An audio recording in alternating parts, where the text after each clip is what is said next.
आज class 10th Bihar board chapter 12 exercise 12.2 का question number first देखेंगे कि कैसे बनता है ना। क्योंकि 12.1 में हमने देखा है कि किस तरह से हल करते हैं या फॉर्मूला का यूज़ होता है। तो आज हम लोग देखेंगे कि जो उसके नेक्स्ट एक्सरसाइज है 12.2 का क्वेश्चन नंबर 1, इसमें फॉर्मूला को और भी अच्छे तरीके से समझने की कोशिश करेंगे। ठीक है, चलिए देखते हैं। लिखा है क्या कि 6 सेंटीमीटर त्रिज्या वाले एक वृत्त के एक त्रिज्या खंड का क्षेत्रफल ज्ञात कीजिए जिसका कोण इतना दिया है। इसका मतलब क्या है? इसका मतलब ये हुआ कि एक वृत्त है, ठीक है, और एक वृत्त की जो त्रिज्या खंड है, त्रिज्या खंड मतलब होता है त्रिज्या द्वारा जो खंडित किया गया है, लेकिन कितना डिग्री का बना रहा है? 60 डिग्री का कोण बना रहा है। तो आप 60 डिग्री का ही कोण बनाएंगे।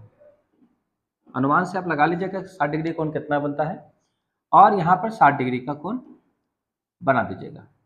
ठीक है, अब ये लिखता है कि जो 60 मतलब त्रिज्याओं द्वारा जो खंडित किया गया है, जो ये जो भाग बना है, जो त्रिज्याओं द्वारा जो खंड किया गया है, उसी को बोला जाता है त्रिज्या खंड। इसी को बोला जाता है त्रिज्या खंड, त्रिज्या खंड है ना। त्रिज्या खंड जो है या त्रिज्या खंड कर सकते हैं। तो यहाँ पर आपको क्या है कि ये 60 डिग्री का बना है, लेकिन यहाँ जो त्रिज्या दिया गया है वो 6 सेंटीमीटर का है। मतलब इसकी जो लंबाई है 6 सेंटीमीटर, इसकी भी लंबाई 6 सेंटीमीटर है। तो आप यहाँ ए और बी लिख सकते हैं। ठीक है, और यहाँ लिख देंगे कि प्रश्न में दिया गया है। ठीक है, प्रश्न में दिया गया है कि, ठीक है, प्रश्न में क्या क्या दिया है पहले आप लिख लेंगे। सबसे पहले दिया है कि त्रिज्या किसका? वृत्त का, आर इक्वल टू कितना हो गया? 6 सेंटीमीटर, यहाँ तक लिख लीजिएगा। ठीक है, उसके बाद डिग्री जो दिया हुआ है थीटा इक्वल टू कितना हो जाएगा? 60 डिग्री। ठीक है, उसके बाद कहता है कि आपको क्या करना है? प्राप्त करना है। क्या करना है? प्राप्त त्रिज्या खंड का क्षेत्रफल। तो प्राप्त करना है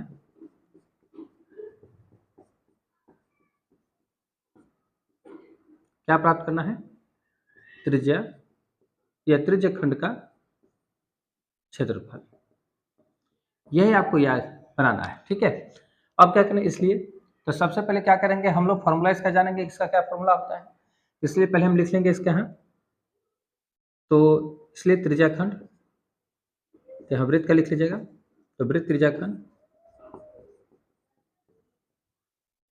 का क्षेत्रफल, तो इसका होता है pi R square theta by 360 degree होता है। ठीक है, इसको हमेशा याद रखिएगा कि ये त्रिज्याओं द्वारा जो खंडित किया गया है ना, जो भाग होता है उसको बोलते हैं त्रिज्या खंड। त्रिज्या खंड का जो क्षेत्रफल निकालना होता है उसको pi R square theta by 360 degree के सूत्र से लिखेंगे। तो यहाँ पाई का मान कितना होता है? तो 22/7 हो गया। आर कितना हो गया? तो आर आपका हो गया 6 सेंटीमीटर हो गया। तो 6 सेंटीमीटर दे दिए, स्क्वायर हो गया। थीटा कितना है? तो 60 डिग्री है। उसके बाद आपको 360 डिग्री हो गया। उसके बाद क्या करना है? इसका कैलकुलेशन करना है। तो सबसे पहले क्या करेंगे कि 22/7, ये ध्यान रखना कि 22/7 तब ये प्रयोग करना है, ये यूज करेंगे जब क्वेश्चन में आपको 3.14 का यूज करने के लिए नहीं कहा जाएगा। जब नहीं कहा जाएगा तो आप इसका इस्तेमाल करेंगे। उसके बाद क्या करेंगे? इसको 2 बार तोड़ेंगे, क्योंकि यहाँ पावर देखिएगा 2 है, तो इसको 2 बार, और सेंटीमीटर के ऊपर पावर स्क्वायर हो जाएगा। तो 6 हो गया, सेंटीमीटर क्या हो जाएगा? स्क्वायर हो जाएगा। 60 डिग्री है, और यहाँ पर हो गया 360 डिग्री। तो डिग्री डिग्री को कट कर देंगे, 0 0 कट कर देंगे, 6 को 36 6 आ जाएगा। अब क्या करेंगे? ऊपर में क्या बच गया है? तो ध्यान रखेंगे, अब ये मेन लाइन खींचे, ये वाला मेन लाइन, इस मेन लाइन के नीचे इसको, यहाँ पर इसको क्या करेंगे? एक साथ क्या करेंगे? इक्वल कर देंगे। तो देखेंगे कि यहाँ क्या करेंगे? 22 ऊपर हो जाएगा, 7 नीचे हो जाएगा, 6 × 6 × सेंटीमीटर स्क्वायर। अब ऊपर में तो ये बचा नहीं, लास्ट में नीचे क्या बचा? 6। तो 6 से कट जाएगा, तो कितना बच जाएगा? 12 हो गया, 32, 132 सेंटीमीटर स्क्वायर हो जाएगा, 7 होगा। तो इस तरीका से देखेंगे कि ये भी आपका आंसर बन जाता है। या दूसरी बात हम देखेंगे कि इसका डेसिमल फॉर्म में क्या होता है। तो 132 डिवाइडेड बाई क्या होता है? 7। इसके करेंगे तो हमको 18.857 सेंटीमीटर स्क्वायर लगभग लिख देंगे, अप्रोक्स हो जाएगा। तो इस तरीके से हम देखेंगे कि हमको त्रिज्याखंड का क्षेत्रफल प्राप्त हो गया। तो ऐसे ही करके हम लोग निकालेंगे। ठीक है, याद रखना है कि त्रिज्याखंड का क्षेत्रफल को निकालने के लिए फॉर्मूला होना चाहिए। इसमें क्या क्या इंपॉर्टेंट है, एगो त्रिज्या का लंबाई होनी चाहिए, डिग्री होना चाहिए।